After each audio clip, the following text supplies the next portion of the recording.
Olá, olá, boa noite. Estamos aguardando o Cadu entrar e daí a gente começa o bate-papo.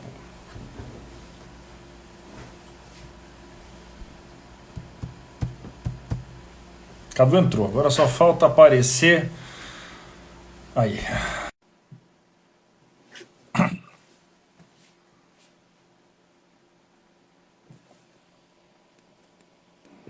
Fala, Cadu, tá me ouvindo? E aí, cara, tudo bem? Beleza?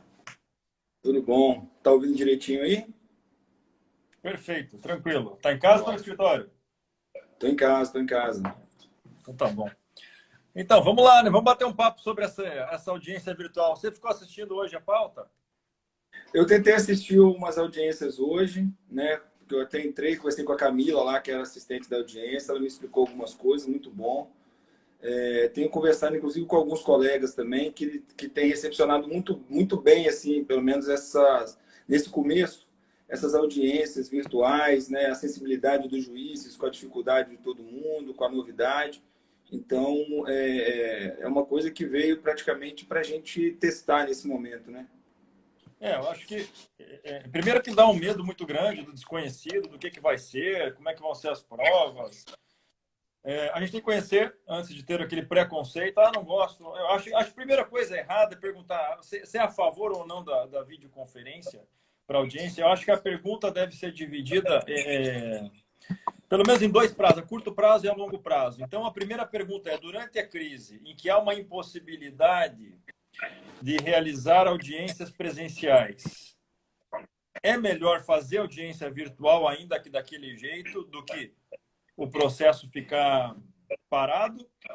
E no longo prazo, é melhor fazer uma audiência virtual ao invés de uma audiência presencial? Acho que são duas perguntas bem distintas e que tratam de realidades diferentes.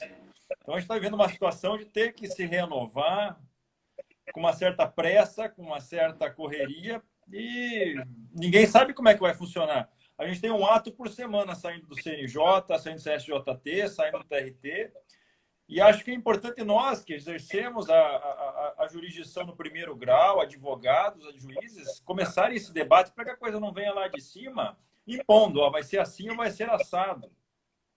Não é verdade? Exatamente, uma preocupação realmente da advocacia, né, Cássio, e a gente conversa bastante sobre isso, é exatamente essa que você pontuou aqui por último. Às vezes as questões vêm impostas de cima para baixo, sem saber da realidade que os juízes de primeiro grau e os advogados e as partes têm em relação às dificuldades. Né? Porque a gente não pode deixar de saber que, principalmente na Justiça do Trabalho, nós temos um público que tem uma capacidade de aquisição de pacote de dados internet, de um telefone, de uma estrutura tecnológica que às vezes não é compatível com essa exigência. Uma outra coisa que Especialmente você as falou. partes, né, cara? Como é que as partes Exatamente. vão. A gente tem um problema muito grande com isso. Então, é importante a gente repensar, porque queira ou não, por isso que eu acho essa discussão, é optativa, não é?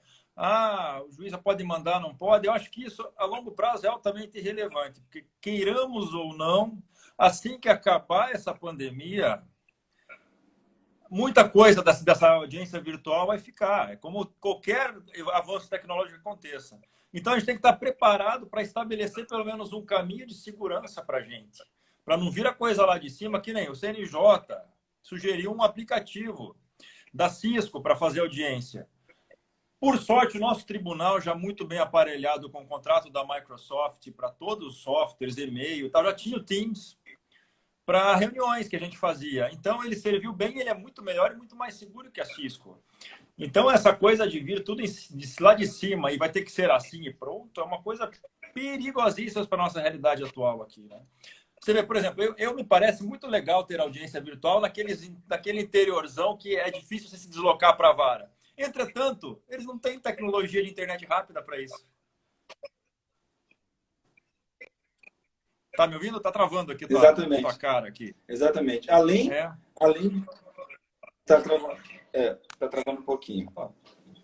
Mas olha só, isso que você colocou é realmente um ponto que deve ser considerado. Eu também acho que essa novidade, ela veio num momento de pandemia. Na verdade, é uma novidade que foi imposta pela situação pela qual nós estamos vivendo, pela dificuldade, mas é um caminho que nós vamos ter que se acostumar a ele, né, durante um tempo. Nós vamos ter que se acostumar com essa virtualização de audiências, de atos processuais que nós, há pouco tempo, não imaginávamos, principalmente na própria Justiça do Trabalho. Então, assim, nós temos um momento de excepcionalidade, que é essa pandemia, onde as pessoas não podem se aglomerar.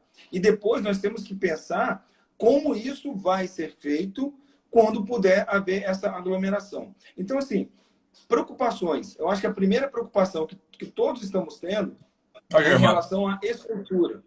A estrutura tecnológica. Porque quando eu falo que o advogado vai conseguir entrar, ok. O advogado ele pode ter uma estrutura dentro do seu escritório. E aí, quando eu falo que a parte vai poder entrar, eu já começo a criar uma outra dificuldade. E quando eu falo que a testemunha vai ter que utilizar a tecnologia, a estrutura dela própria, a dificuldade ela duplica.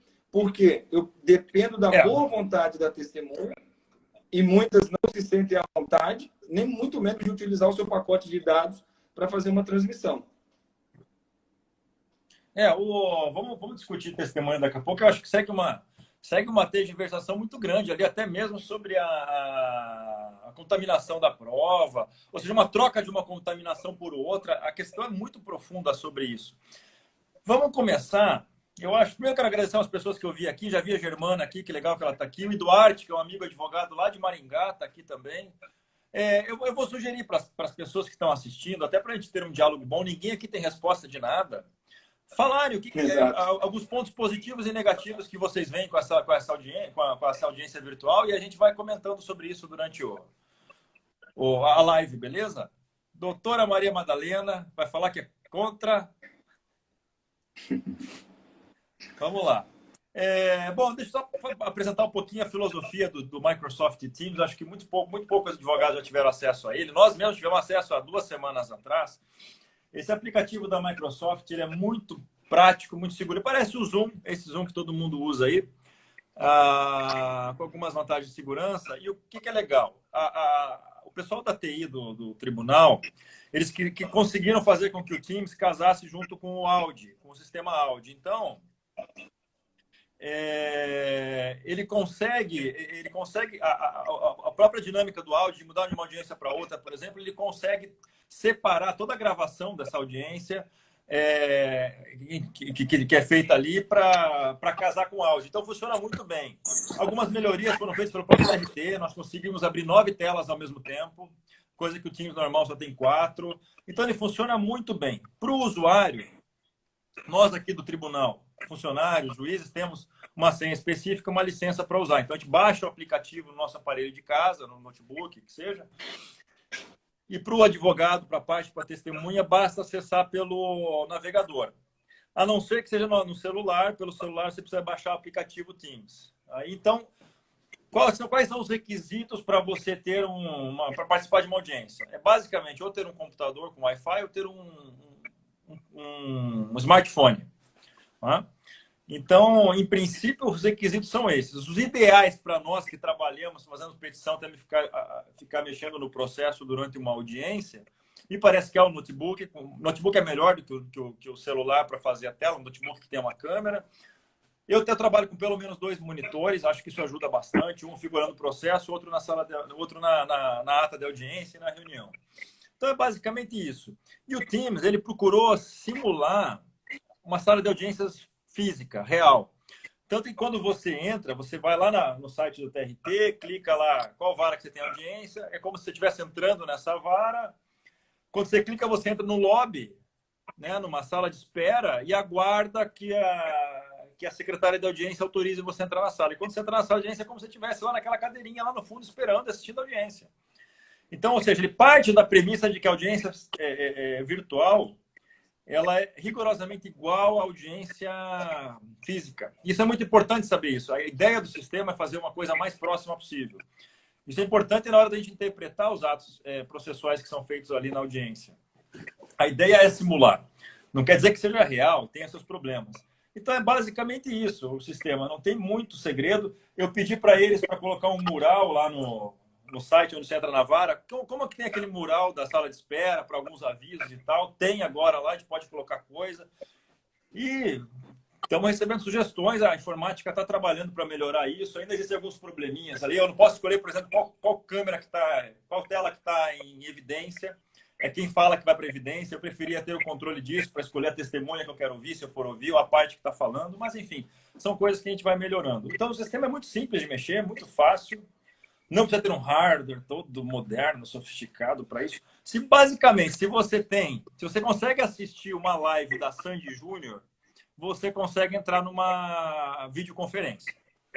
A mesma conexão, celularzinho é o mínimo que você pode ter. Beleza? E a questão da câmera. Oi? E para você participar efetivamente, você precisaria da câmera e do microfone, em tese, né? Para poder, pelo menos, participar.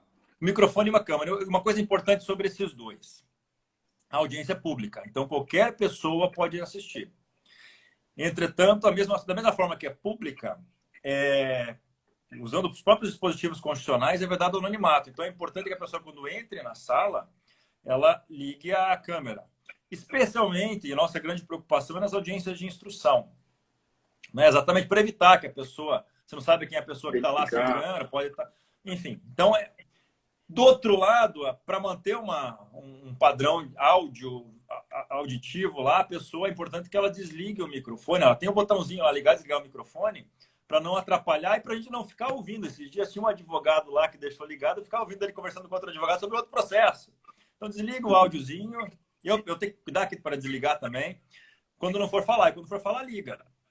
Então, basicamente, câmera ligada o tempo todo e o microfone desligado e só ligar quando fala. São as duas, acho que uma espécie de etiqueta da audiência virtual, para facilitar a vida, sabe? Alguém perguntou aqui sobre gravação. Eu já vou começar com isso que me parece uma vantagem muito grande na audiência virtual. Não estou defendendo a audiência virtual, por favor. Mas, como falaram ali, a audiência experiencial que a gente grava os depoimentos. Somente os depoimentos, de repente uma impugnação de documentos, alguma coisa assim. No Teams, a gente grava toda a audiência. Tudo que aconteceu está gravado. Tudo é gravado. Então, você tem uma gravação muito mais interessante. Para a gravação, a secretária tem que apertar o REC lá. Como é que funciona? A gente não abre o Teams só para uma audiência, a gente abre para a sessão toda. Então, tem uma sessão lá de 15 audiências, de 10 audiências, de 17 audiências. Eu abro a sessão e ela vai correndo, como se fosse uma sessão física normal. Tudo isso está sendo gravado. Depois, com a conexão com o áudio vai cortando essa gravação por audiência. Isso é um barato, muito bem feito. Não tem uma pessoa lá dividindo a gravação. Então, é importante para a parte, sempre, se ela quiser a gravação, perguntar, está sendo gravada? Porque, às vezes, pode passar da secretária esquecer de gravar quando não tem instrução e tal.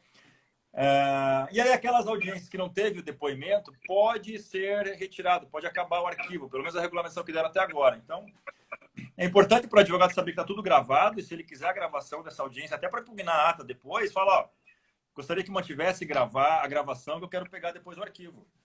Já fica a dica para o advogado. E aí, para impugnar uma ata, por exemplo, vai facilitar um monte a vida. Exatamente. Até para reconsideração de alguma questão que ficou duvidosa.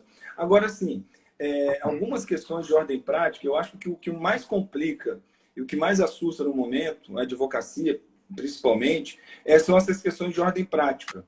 Né? Por exemplo, nós temos na própria vara do trabalho a designação de várias audiências em horários próximos, em que isso muitas vezes facilita aquela dinâmica de você antecipar uma audiência para poder fazer o adiamento, de você antecipar aquela audiência que é só um pedido de prova, deixar a instrução mais para o final.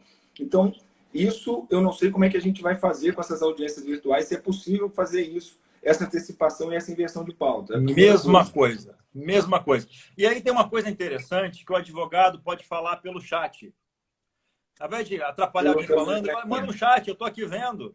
Falo, fique tranquilo, já reservei aqui, você vai fazer audiência na outra vara, ele vai sair da minha sessão, vai entrar na outra sessão, mas já está aqui gravado. Suspendo, posso inverter para negociar acordo, para as partes conversarem lá fora, elas vão conversar no WhatsApp, não tem problema nenhum. funciona Tá. igualzinho sala de audiência quanto a isso. Evidentemente que há uma perda, né? Eu acho que a grande perda para nós, da Justiça do Trabalho, veja, eu faço audiência, Cadu, desde 99. Comecei como auxiliar jurídico, fui preposto de empresa. Então, o que eu vejo de grande perda é o tete-a-tete. É o princípio da oralidade, ele é um pouco fragilizado. Há dificuldade de falar, alguns advogados não conseguiram ativar o microfone, essa conexão que às vezes dá uma travadinha. Então, eu acho que isso perde muito do diálogo. Aquele tete-a-tete de você olhar para outra parte. Então, Sim. eu já até antecipo uma conclusão minha. Acho que a longo prazo, se é possível ter as duas, não faz sentido ter a audiência virtual. Porque ela, de Sim. fato, perde toda aquela dinâmica para negociar um acordo, enfim, para explicar os pontos controvertidos. Eu acho que ela perde muito, muito, muito mesmo. E o próprio contato do advogado com a parte também, com o cliente Pois dele. é. Pois é. O cliente dele também. E assim, Eu acho até que até pode acontecer do advogado estar na mesma sala com ele. na mesma sala. Eu fiz uma audiência ontem, achei bem interessante. O advogado estava na mesma mesa de reuniões com o reclamante estava a uma distância, tudo protegido. E a REC queria ouvir o reclamante. Foi feita uma perícia, queria fazer umas 2, 3 perguntas vinculadas à perícia. E ela concordava em ouvir ali mesmo. Então, ele mudou a câmera para o reclamante, ouviu. Beleza, funcionou de boa. Não teve problema, não teve vício, teve má fé. E aí entra uma outra coisa. A gente fica muito preocupado com a contaminação da prova. Uma coisa que eu aprendi lá quando eu tomei posse com o Dr. João Carlos, que era o vice-presidente do Tribunal do Mato Grosso, ele falou o seguinte: a gente tem que partir do princípio de que as partes estão de boa fé. Então, qualquer ato que a gente vai fazer, a gente tem que partir do princípio que há boa fé. E apenas se houver algum indício de má fé que a gente vai... Então, eu acho que a gente partir da premissa de que as partes estão agindo de boa fé. E quanto mais as partes agem de boa fé, a gente cria um efeito positivo nisso, a gente não vai se preocupar muito. Como aconteceu nessa audiência? Não, tem problema ouvir ele ali. Vamos ouvir. Ouviu, fez as 2, 3 perguntinhas, resolveu o problema. Não é? Agora, é claro, é ruim de negociar acordo. Pô, acordo, acho que a gente, mais a gente perde, acho que é numa negociação de acordo ali. Enfim, esse contato com o advogado e parte, se cada um tiver numa tela, fica muito ruim, né? Deu uma travadinha aqui. Voltou. Travou. Deu uma travada. Então, olha só. Isso daí da prova, essa questão da prova que você levantou, realmente, a gente tem que partir da premissa de que todo mundo que está ali participando estão de boa fé. Né? E aí vai exigir um pouco mais de atenção de todo mundo. Eu vi uma pergunta aqui de uma colega, estava perguntando exatamente se o advogado vai ter como gravar a audiência. Eu acho que dependendo do dispositivo que ele tiver, ele pode gravar a audiência, se ele quiser utilizar para um arquivo depois, mas ela vai ficar disponível, pelo que você falou, não é isso? Ela fica disponível. Se quiser gravar, eu particularmente não vejo problema. Evidentemente que nos casos de segredo de justiça, uma gravação dessa pode ser uma gravação complicada. Mas a audiência é pública, eu não vejo problema nenhum. Hoje a gente já sabe que parte, vai lá, leva o celularzinho e grava. Vai fazer o quê? Hoje o mundo é esse. O mundo hoje tem uma transparência até exagerada. Olha o Felipe Risque aí. Então, eu não vejo problema nenhum. E outra coisa, cara. Pode falar.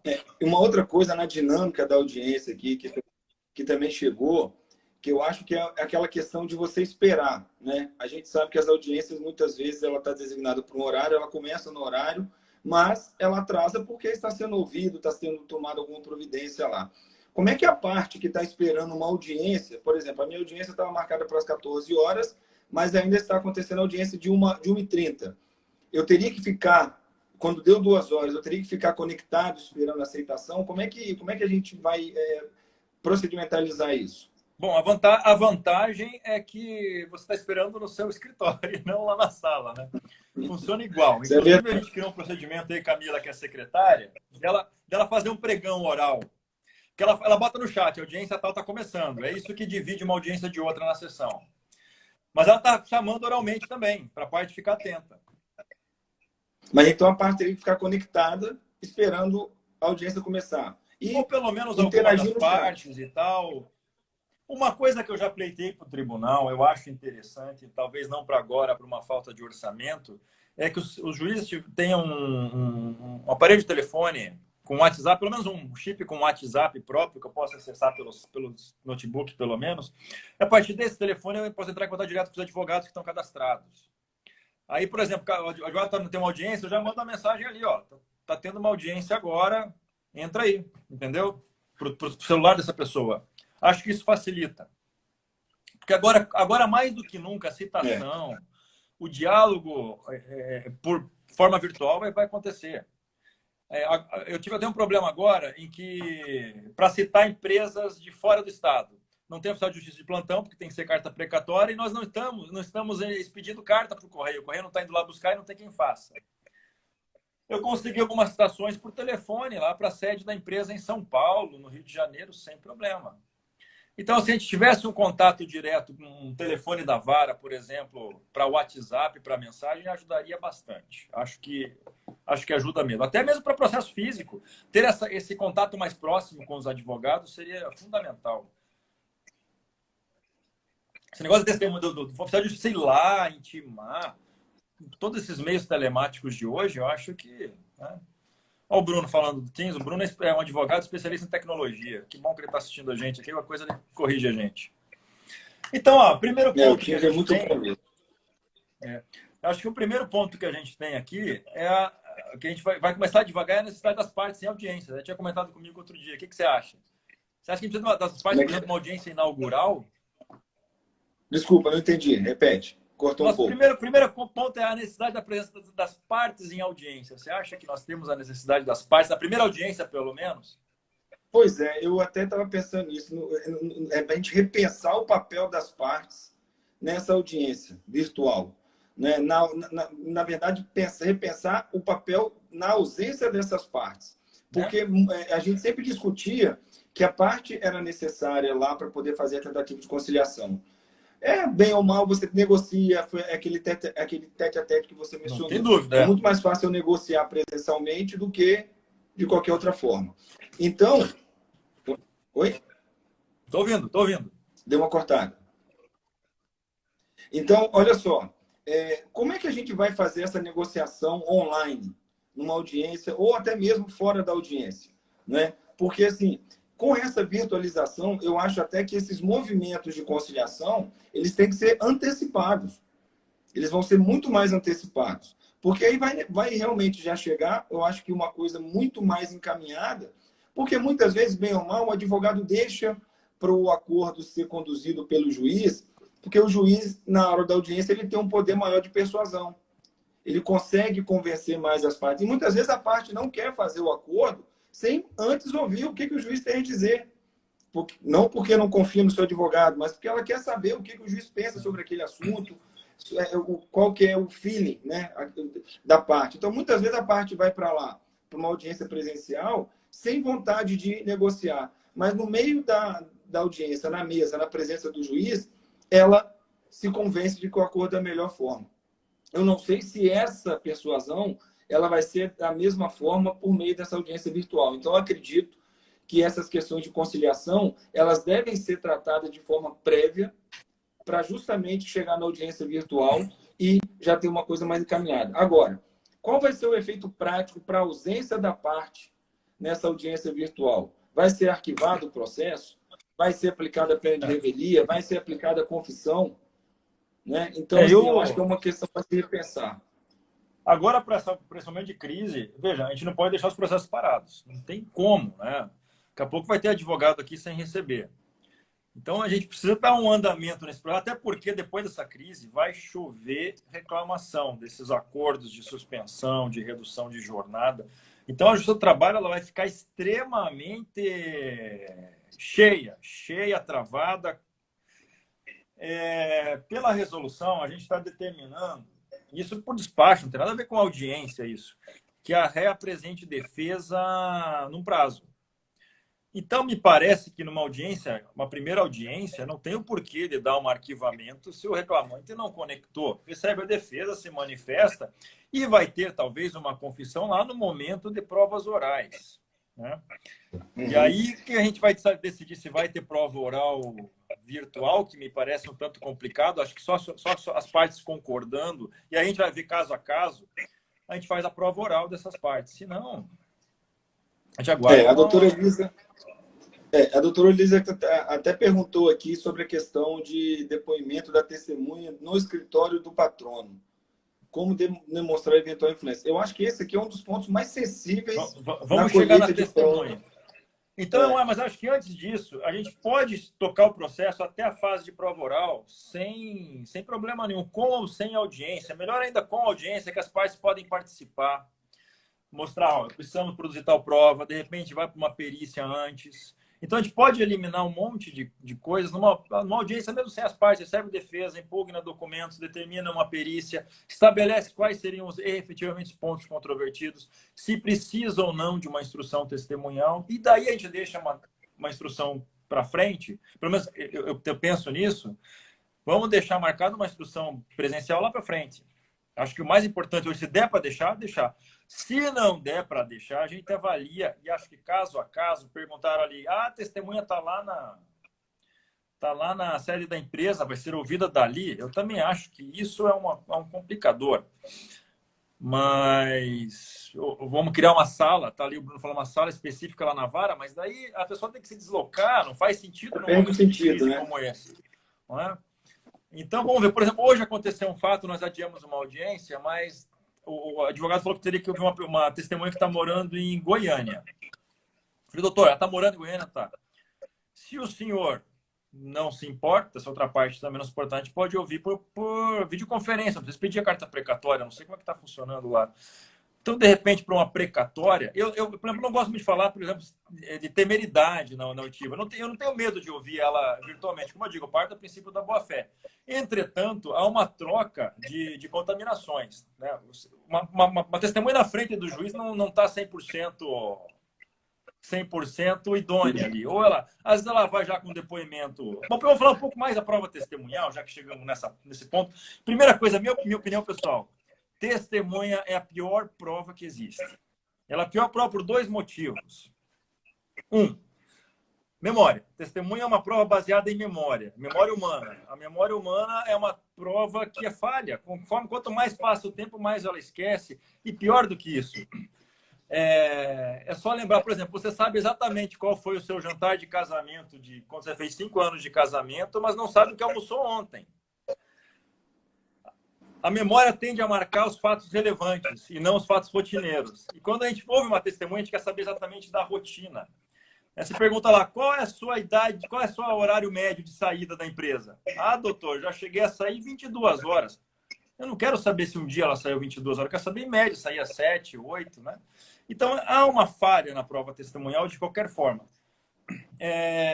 Então, seja pela memória que te prejudica, e seja pelo próprio fator subconsciente, de um modo ou de outro. Por mais que a testemunha tenta ser isenta, ela tende ou a beneficiar a empresa que ela trabalha, ou ela tende a não querer criar uma inimizade com o seu ex-colega de trabalho. Ou seja, existe sempre uma certa contaminação na prova. E quando a gente fala em mudar de meio para ser produzida ou na frente do juiz ou virtualmente, a gente está pensando, na verdade, em mudanças de contaminações, de uma para outra. Isso eu acho que é muito sério. Então, a prova testemunha, se possível, ter prova documental, melhor, porque a prova documental, se ela foi produzida sem vício, ela vai registrar para o resto da vida daquele documento aquele fato. Então, é uma prova fidedigna. Por isso que a gente tem que sopesar muito. Outra coisa, sobre a prova testemunhal. Tenho um pouco de experiência em audiência. Uma coisa que eu não vejo muito aqui no Espírito Santo, eu via muito lá no Paraná. Sabendo dessa dificuldade de prova, uma testemunha vai falar que trabalhava 2 horas por dia, a outra vai falar que trabalhava 4 horas por dia. As partes, os advogados chegam, vamos fazer um acordo, vamos fazer um acordo de que trabalhava 3 horas essa por dia. E vão lá na ata, doutor, a gente concorda que trabalhava 3 horas essa por dia, e registra em ata e não houve testemunha, porque sabe que o risco pode ser maior para um ou para outro. Essa é uma prática interessante também. Entendi. Parte da na verdade, fazer uma confissão. A sabe que vai ter condenação. Né? O autor sabe que vai ter condenação. Usa o meio termo ali, essa é uma coisa interessante, porque testemunha nunca vai te trazer a prova real, por exemplo, de jornada. Ela vai trazer uma média. Né? Imagine... Travou um pouco, Cássio. Tá. A testemunha, ela nunca vai trazer uma prova real, ela sempre vai trazer uma média que não é o que aconteceu. Imagine um contrato que a pessoa trabalhou 2 meses numa empresa. No primeiro mês, ela trabalhou 8 horas extras por dia. No segundo mês, ela trabalhou 10 horas extras por dia. Se eu tiver cartões ponto, vai mostrar que no primeiro mês não tem nenhuma hora extra devida e no segundo tem 2 horas extras por dia. Se eu ouvir testemunhas, eu vou ter uma média de 9 horas por dia. E essa condenação vai estar errada, porque eu vou estar condenando o primeiro mês com uma atualização, 1 hora por dia no primeiro mês que não teve jornada, com uma atualização, ou seja, vai ter uma condenação equivocada. Ou seja, isso tudo para dizer que a testemunha não é a melhor prova de todas. Ah, mas vai ser contaminada virtualmente? Vai, mas ela também já tem uma certa contaminação já. Então a gente tem que sopesar isso tudo. Não é? A testemunha, e assim, eu acho que em relação à testemunha, o fato dela não estar perante o juiz presencialmente, eu acho que a testemunha ela fica mais à vontade. Muitas vezes a gente vê que a testemunha, às vezes ela pode estar tendenciosa, não de má fé, mas ela pode estar tendenciosa é inconsciente por aquela parte, por aquela empresa. Mas na frente do juiz, ela fica mais incomodada, mais retraída. Às vezes trava também, né? Não consegue depor, né? E outra coisa até que ponto essa testemunha vai ter a boa vontade de utilizar a sua estrutura tecnológica, o seu pacote de dados de internet, para contribuir com o seu depoimento. Eu acho esse o grande problema. Para dela ter a estrutura, querer usar, então, eu acho esse o grande problema. Eu acho que o nosso maior desafio vai ser de ordem prática. Vai ser na prática para verificar... Oi? O Schiavi, esses dias... Estou vendo. Travou aí? O Schiavi ilustrou uma situação bastante complicada também, falando de contaminação. Você imagina uma REC, seja uma indústria, seja lá o que for, e ela chama suas testemunhas para essa audiência virtual para ser ouvida lá na sala da empresa. Então, essa testemunha lá naquela sala da empresa, queira ou não, ela vai se sentir acuada a falar aquilo que... Né? Como é que ela vai ficar imparcial sendo ouvida dali? Complicadíssimo. Sim, exatamente. Como é que a testemunha, às vezes, de uma empresa vai sentir a vontade? Como a testemunha do reclamante, dentro da casa dele, vai sentir também a vontade de prestar um depoimento idôneo. E uma outra coisa que eu acho que tem que ser avaliado nessa questão da colheita da prova, muitas vezes, e aí talvez é o que você falou aqui, talvez vai ter que ter um confronto mais com a prova documental com o depoimento. Né? Nós temos, assim, a gente pela prática percebe que na justiça do trabalho prevalece a versão dada pela testemunha, ao invés do documento. E poucas vezes se faz o confronto entre o que está documentado e o que está sendo deposto. Eu acho profundamente necessário que haja essa comparação sempre. Aquele princípio da primazia da realidade, do direito material que a gente importa para o processo, deve ter feito com muita cautela. É por isso que, ao impugnar documentos, você tem que fazer uma prova de que esses documentos não são verdadeiros. Então não adianta você falar, eu quero saber da testemunha qual é a jornada do reclamante. Não, primeiro você vai ter que provar que esse documento não é verdadeiro. A testemunha tem que falar, não, eu não batia corretamente. Porque se você não desconstitui a prova documental, de nada vale a testemunha. Não é? Sim. E se as pessoas souberem efetivamente o risco da ação e fazerem acordos, por exemplo, de matéria fática, acho que facilita bastante. Não é? A doutora Maria já vai fazer audiência de instrução por testemunha. E eu não pretendo por hora. Não pretendo, talvez no caso a caso, as partes querendo, a gente verifique que está de boa fé. Acho que uma análise casuística é a melhor forma. Mas eu acho que é complicadinha. Não deixem gravar live. Vou gravar, Soraya. Fique tranquila. Já até sei jogar no YouTube. Inclusive, a live de ontem com o André Zipper, eu já acabei de salvar, vou colocar no YouTube depois. Estou ficando bom nesse negócio. Eu acho que uma outra coisa que eu anotei aqui também para a gente colocar é a questão da penalidade processual para o advogado. Né? Porque o que vai acontecer? Digamos que o advogado e a parte concordaram em participar daquela audiência virtual. E por algum motivo, ali deles, a conexão da parte caia no meio dessa audiência virtual. Qual que é a penalidade processual? E, por outro lado, se a testemunha estiver sendo ouvida, por exemplo, em outra cidade e cair a conexão dessa testemunha, haverá uma penalidade processual? Haverá algum tipo de prejuízo? E qual que é a responsabilidade do advogado nisso, entendeu? Porque, assim, ao que parece, mesmo que a gente saia desse período de pandemia, e aí o advogado, ele leva a parte para o seu escritório e por qualquer motivo, a internet cai, a conexão não fique boa e a audiência não possa ocorrer de forma satisfatória, tanto para o reclamante quanto para o reclamado. Como é que a gente vai tratar isso? Qual que é o prejuízo processual para aquela parte, para aquele advogado, para caso essa audiência não tenha como fluir de uma maneira constante, por causa de conexão? Bom, eu acho que é a mesma coisa que, por exemplo, cai o sistema lá em audiência presencial. A gente vai redesignar. Veja, responsabilidade, penalidade é somente para casos de má-fé. Tá? Então, se não tem má-fé, houve um problema técnico, e infelizmente na informática acho que tem mais problema técnico do que qualquer coisa, a gente vai partir da boa-fé, vai tentar reconectar de novo, se não der a gente redesigna. E ainda mais agora, nessa fase de pandemia, a gente tem que ter o máximo de cuidado, o máximo de sensibilidade para essas dificuldades.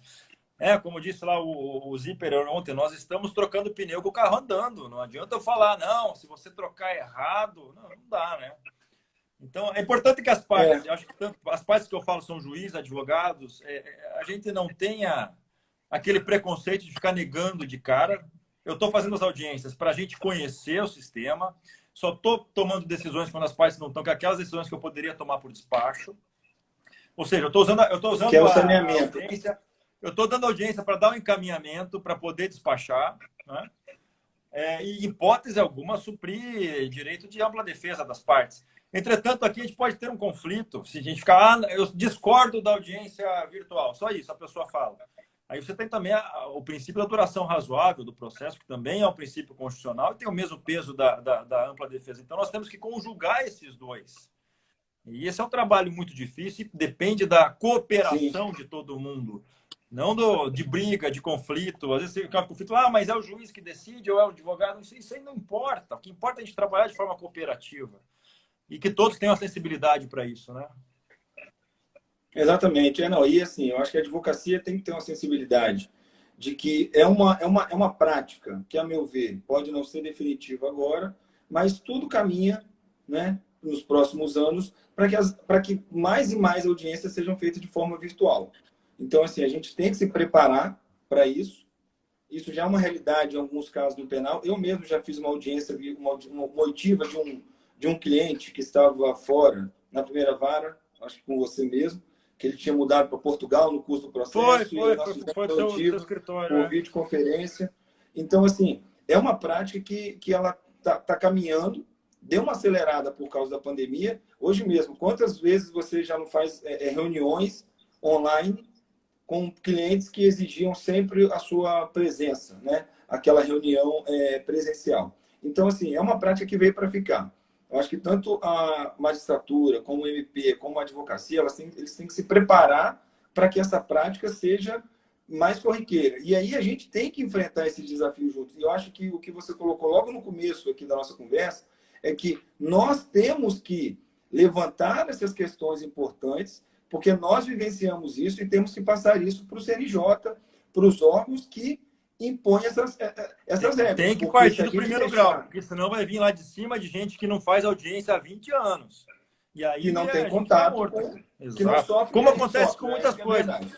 Nós tínhamos uns 20 softwares para escolher para o processo eletrônico. Escolhemos o PJE, que não é a melhor opção. Tinha processos muito mais modernos, como o do Paraná, enfim. Então é importante que a gente ouça. Então, não tem. Outra coisa interessante que eu vi, até nesse meio de pandemia, eu tive que analisar algumas liminares urgentes que falavam de saúde, de trabalho em risco nessa condição. E algumas vezes eu tive um acesso de videoconferência direto com o advogado, sem audiência. A gente apenas uma videoconferência para despachar, aquela coisa de despachar com o juiz. Eu acho que a forma virtual, até mesmo pela plataforma Teams, facilita muito isso, sabe? Eu quero falar com você, beleza, eu vou criar aqui uma reunião agora, não precisa de secretário de audiência, chama as partes, até mesmo para uma mediação de acordo, e vamos conversar, né? Horário de trabalho agora, horário de expediente, vamos conversar, tá todo mundo aí, a gente faz uma reunião agora, vamos bater um papo. Isso ajuda bastante também. Inclusive, né, eu acho que dentro dessa medida, talvez, eu até busquei aqui o CPC, para que a gente possa impulsionar. Eu vi aqui a colocação do Jorge. George sobre a questão de insalubridade e periculosidade. Nós temos lá no artigo 190 do É. CPC justamente a possibilidade das partes convencionarem, né, algumas medidas processuais. Então, assim, eu acho que isso também tem que ser impulsionado nesse momento de audiência virtual. Por que eu vou ter que não concordar com uma audiência que, por exemplo, que seria adiada justamente por necessidade de uma prova pericial? E aí eu vejo assim, eu peguei umas ações que tem lá o advogado, não concordo com a audiência virtual. Não tinha mais nada para fazer na audiência. Era ou determinar uma prova, então era melhor você comparecer, vai lá. Talvez seja interessante provar esse fato na prova, né? Algumas coisas interessantes para falar na perícia. Compareça, é melhor do que falar que não. Vai lá, você pode ajudar na instrução, você pode cooperar com isso. Né? Pelo que eu tenho Evidentemente que, veja, nenhum juiz, e pelo que eu tenho conversado com nenhum juiz vai chegar na primeira audiência, o reclamante não foi, vai ser arquivado. Ou vou ouvir o reclamante ou o reclamado agora, se ele não veio, vai ter confissão. Isso não vai acontecer. Então, podem comparecer na audiência e ajudem o juiz, que o juiz também não sabe como fazer, a fazer o processo tocar. Então, acho que essa é a importância, é por isso que eu estou continuando com as minhas pautas. Parte veio ou não veio, eu vou tentar fazer do máximo possível para a gente ir aprendendo isso. Não, exatamente. Agora, e, assim, eu acho... Pode falar. Pode falar. Eu acho que tenho nesse muito... momento, os advogados eles estão com muito medo exatamente de ter algum problema de estrutura tecnológica. Pelo que eu tenho conversado, é exatamente isso. Tá. Vai. Meu cachorro estava aqui e queria sair.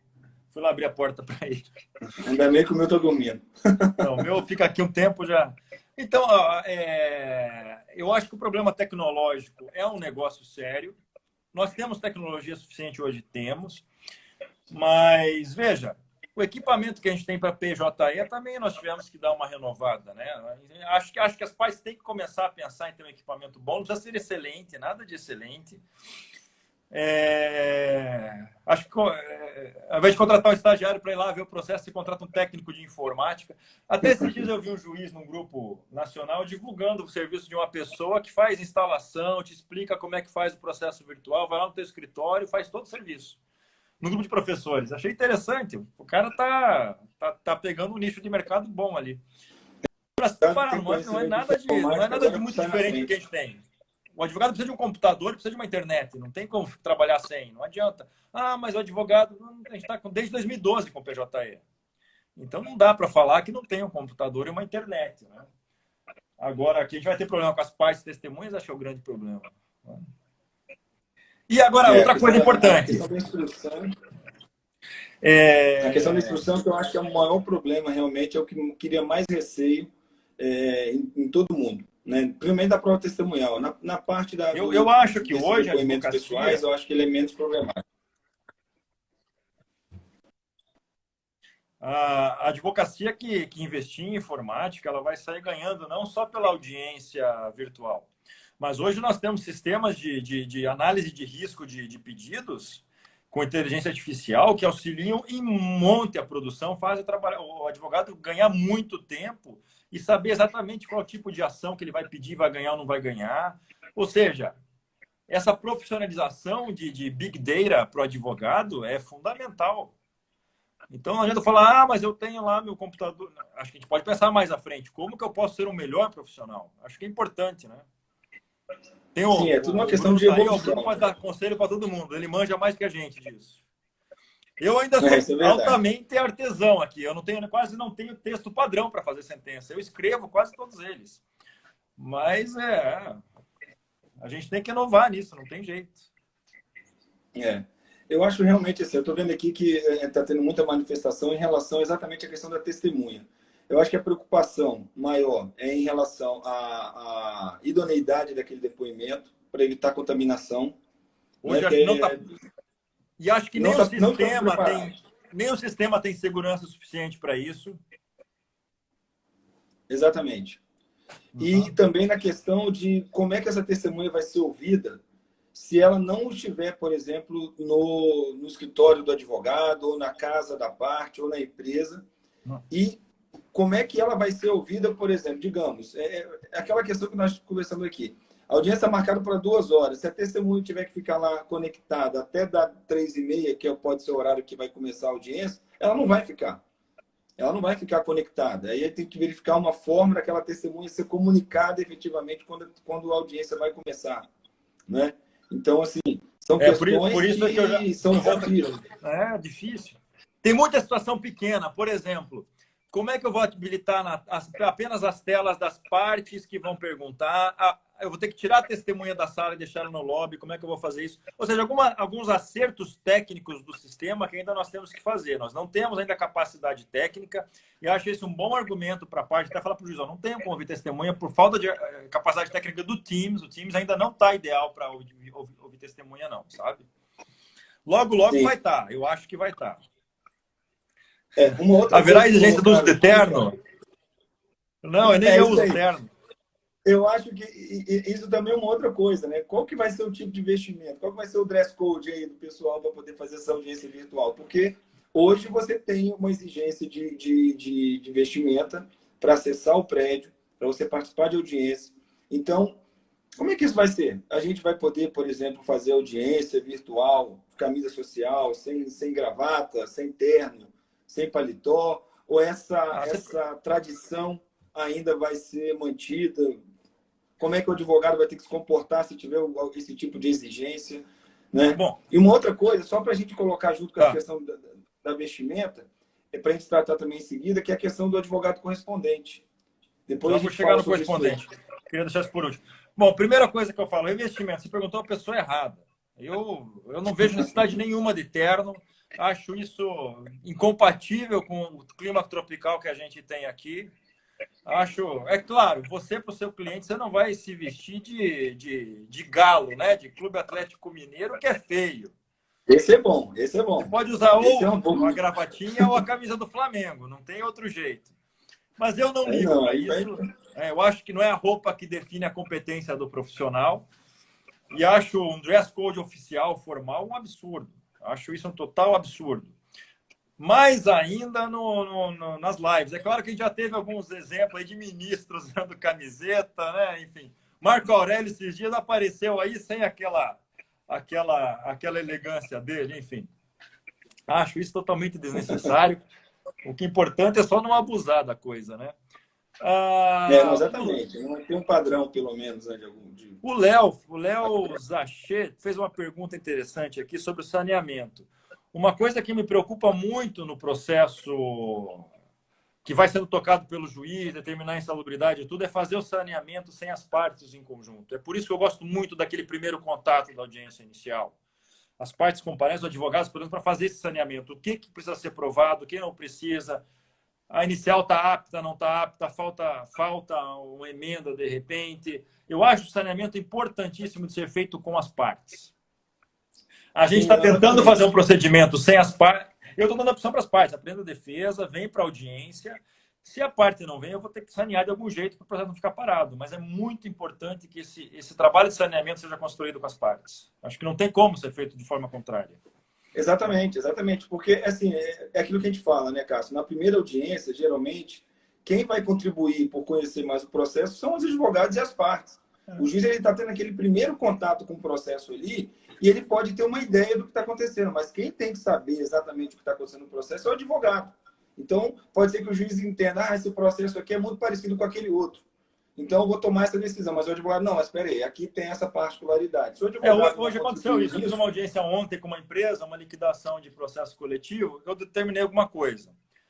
Hoje, eu ia fazer a mesma coisa. Deu advogado, doutor, só que isso aqui tem uma coisa diferente. Era uma prescrição. Eu acabei reconhecendo a prescrição na hora que eu não teria nem passado pela minha cabeça se o advogado não tivesse ali. Então, isso é importante. Exatamente. A questão, a contribuição, nesse caso, ele é muito importante. Isso aí realmente é importante. Mais do que nunca o princípio da cooperação vai ser exigido. Deixa eu ver se eu anotei alguma outra coisa aqui, Cássio. Uma outra questão sobre testemunha que é muito importante.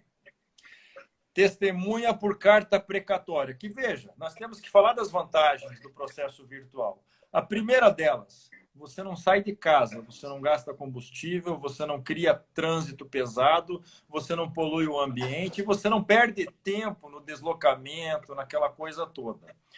Isso é uma vantagem, não tem como. Por mais que eu ache que não produz tanto uma audiência virtual do que como uma audiência presencial, você ganha algum tempo com isso. E uma precatória, que a gente tem que esperar, às vezes, meses para essa precatória voltar, ter aquela... Voltar. Ser cumprida e voltar. Como eu falei hoje, tinha uma audiência lá que o próprio advogado falou, a gente pode ouvir por videoconferência, ela mora em Goiânia, a gente entra pelo programa aqui, se ele estiver disposto, a gente já ouve ele, né? Pode ser, eu acho que esse pode ser um resquício para as audiências, depois que acabar a pandemia, de oitiva de testemunhas que residem em outro local por forma virtual. Ao que veio lá do penal já, para evitar que os presos saíssem dos presídios e tudo mais. Acho que tem muita vantagem sobre isso, até porque a prova testemunhal, ela tem, eu acho que a precatória, ela tem mais contaminação do que a testemunha ouvida em juízo. Ou aquele Espírito Santo, aquele hábito que eu acho péssimo de primeiro ouvir testemunha por precatória para depois ouvir as partes. Isso, para mim, é uma contaminação total. Você nem definiu os pontos controvertidos das partes para ouvi-la. Ou porque tem aqueles quesitos que eu acho pavorosos. Quesito é uma coisa que contamina totalmente a prova. A testemunha já sabe o que vai ser perguntado para ela. Então, de repente, estou no meio da audiência. Quer ouvir testemunha de lá? Beleza. Manda um WhatsApp para ela. Tá online? Pô, tô. Vai ser ouvido agora. Pode. Veja como facilita muito e ganha tempo, não tem, né? Então, eu acho que você tem que ver a questão da identificação da testemunha também. Eu acho que a carta precatória ela pode ser mudada mais do que a própria testemunha foi para ser ouvida em juízo. Até porque é outro juiz que vai ouvir também, outro juiz tem outra forma de analisar, de instruir, enfim. Não sei, é uma questão a ser pensada. Uma outra coisa é como é que vai ser feito também. Está acabando.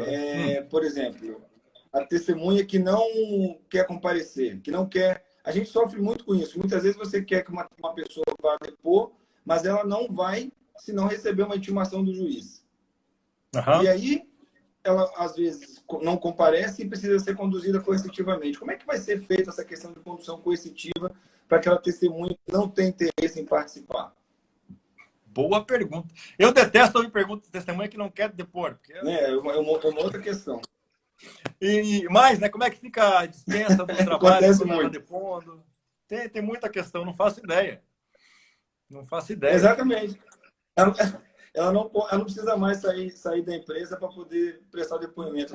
Chefe, eu vou aqui vou fazer um depoimento aqui para outra empresa que eu trabalhei e já volto. Vou ali do lado. É um novo modo de pensar. Tem esses inconvenientes aí que a gente vai ter que verificar como é que vai fazer, né? Exatamente. Agora, a última questão, acho que a gente já está chegando no horário, é aquela questão do correspondente, né? Exatamente. Eu acho que já teve uma redução de correspondente quando veio o PJE. Ele ficava distrito à audiência, né? Exatamente. E agora? Sim. Se puder, tiver correspondente. Se o advogado de São Paulo pode fazer audiência virtual, para que ele vai contratar um correspondente? E assim, a advocacia de correspondência vai ter que se repensar, porque cada ano que passa com essa virtualização, esse tipo de advocacia, ela está desidratando. E a gente vê isso, que muitos colegas aí, eles dependem dessa advocacia de correspondência, mas é uma advocacia que tem que se repensar, né? Se me permite, não é minha área de advocacia, mas no Paraná, alguns anos atrás, houve um crescimento muito grande de varas e havia muito escritório pequeno, pelo menos em Curitiba. Com o avanço da Justiça do Trabalho, esses escritórios foram se unindo, criando escritórios maiores e profissionalizando mais. Foi uma tendência daquela região. Eu acho que aqui vai ter que se repensar muito nisso, nessa situação do correspondente, né? Sem dúvida. Eu estou vendo aqui uma pergunta do Gabriel sobre a questão da OAB. Eu acho que a gente pode levar isso, sim, né, para a OAB, para as entidades de classe, sobre a possibilidade de ter uma sala, pelo menos com a estrutura própria, para receber aquelas pessoas que não tenham condições ou estrutura, né? E talvez até tentar evitar um pouco mais essa questão da contaminação de algum tipo de prova, ou até mesmo permitir, né? Isso aqui é bom a gente levar essa questão realmente para a OAB, para ver como é Esse é que um a OAB debate que pode acho contribuir que com todo isso. esse debate que a gente está vendo aqui seria bom um debate institucional, pegar a Matra junto com a OAB, fazer um evento que debata bem isso. Acho que seria bem proveitoso. O Isso aí é problema uma coisa que a gente não pode, a gente não pode deixar falar. isso correr sem a nossa participação, né? Pois é, exatamente. Bom, Cadu, acho que estamos chegando no horário aqui, vai dar 1 hora. Acho que a gente não tem mais alguma coisa a falar. O pessoal tem alguma coisa para falar aqui? Eu acho que o ponto mais polêmico mesmo é a questão da testemunha, que a gente não tem uma solução. Eu acho que as outras questões a gente vai aplicar bem essa questão de convenção das partes para tentar determinar um tipo de procedimento. A advocacia trabalhista, por mais combativa que seja, ela é muito próxima, os advogados estão sempre lá, então dificilmente você vê a falta de diálogo entre os advogados. Eu acho que isso vai ser potencializado com essa necessidade dessas audiências virtuais aí. No curto prazo, eu acho que é importante as pessoas, pelo menos, participarem. Não vai ter revelia, confissão, para a gente conseguir criar procedimentos para o processo não parar, porque a advocacia não pode parar. Não quero fazer audiência, vamos deixar isso aqui para depois da pandemia. Se deixar, vai travar tudo, porque nós temos ali, eu estou sem o site aberto agora, mas nós temos um termômetro aqui que mede o quanto de ação nós temos e quantas ações novas da pandemia nós temos. Isso aqui vai travar a justiça do trabalho inteira. Lembrando que a gente estava trabalhando um pouco abaixo da nossa capacidade, em razão da reforma trabalhista. Verdade. Entretanto, vários servidores já foram aposentados, então nós estamos sem reposição de servidores há muito tempo. Se a coisa bombar de novo, que por um lado é bom, né? Começam a ver de novo a importância da justiça do trabalho, por outro, a gente não pode deixar a coisa travar. Então, a gente tem que começar a dar vazão para esses processos. Então, agindo com cooperação de todos aqui, tentando criar um procedimento que faça a coisa andar, é a melhor forma. Eu tenho feito audiência, quem quiser assistir é só ir lá na primeira vara, segundas e terças. Assiste, sem compromisso nenhum, é bacana para aprender. E acho que é isso, gente. Obrigado pela audiência. E lá no site, né? E lá no site, só deixar claro. Lá no site, você vai lá no site e vai ter lá audiência virtual, salas de audiência virtual. Você clica na sala de audiência virtual, tem todas as varas. Clica na primeira vara, você vai entrar na sala de audiência da primeira vara. É quase um joguinho aquilo, até é bem interessante. É verdade, né? Bom, Cássio, queria agradecer aí o convite, o bate-papo, foi muito bom. Agradecer a todo mundo que participou aí, tá? E vamos... Obrigado, gente. Eu vou tentar gravar. Eu vou gravar no canal do YouTube. Pelo menos nas próximas 24 horas fica gravadinho. Depois eu jogo no YouTube para quem quiser reassistir. E a gente vai mantendo esse diálogo, vamos mantendo esse debate, chamar outras pessoas. Acho que isso é importante. Não é? Isso aí. Valeu, Jorge, que tá participando ativamente das nossas lives aí. E é isso aí. Isso aí. Obrigado, gente. Um abraço, boa noite e até mais. Valeu, tchau, gente. tchau. Obrigado, doutora Madalena. Um abraço. Tchau, tchau. Até mais. Tchau, tchau. Valeu. Deixa eu saber como é que encerra aqui. Pá.